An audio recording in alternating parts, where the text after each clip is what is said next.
two-lane theme song. Obviously, that's been a hot topic question. I mean, it's a question that I've been asked certainly more frequently in the past year, and I think that the town of Nashville and the country music scene noticed that,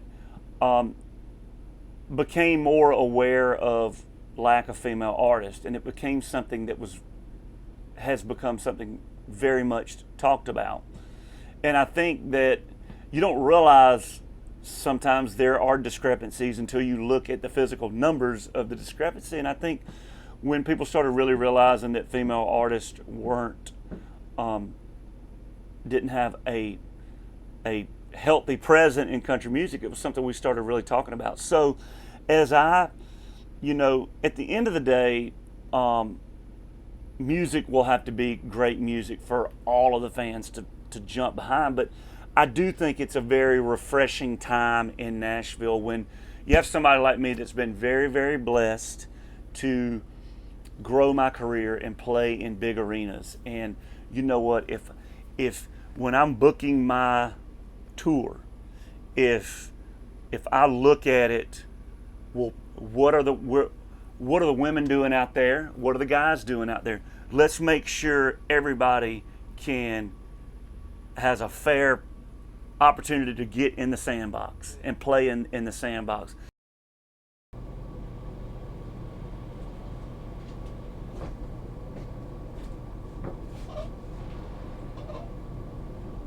You have a new album coming out in April, and with me, I mean, everybody wants to know inspirations of the album. I mean, with me, it's about sitting down and writing the best songs I can, and when I start putting the album together, I'm like, well, do I have a fun party song on there? Do I have a song that really makes you cry? Do I have a song that says I love you, says we're breaking up? Do I check all the boxes in the album? And this album has everything I want. It has songs that are more country than I've ever done. I mean, I've got some steel guitar showing up. I've got some classic sounding stuff that fans have never heard from me. I think the day that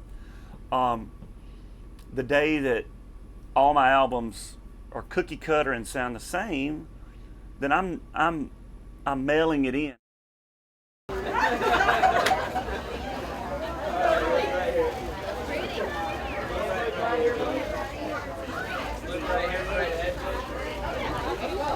Obviously, I was aware of Carrie Underwood.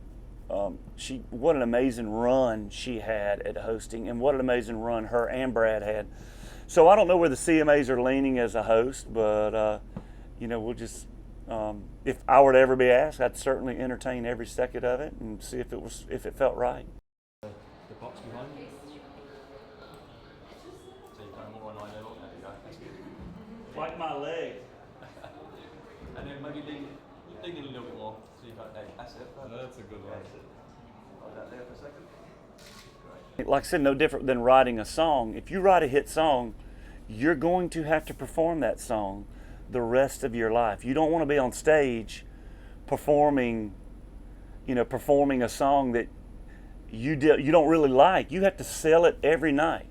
And now when I enter into this world of selling a beer and getting behind a beer, I mean, I want it to be great. I want, whether you like my music or not, I want you to like my beer. I want you to, the beer has to stand alone, and beer doesn't discriminate among music tastes, no matter. No, it doesn't. I mean, I think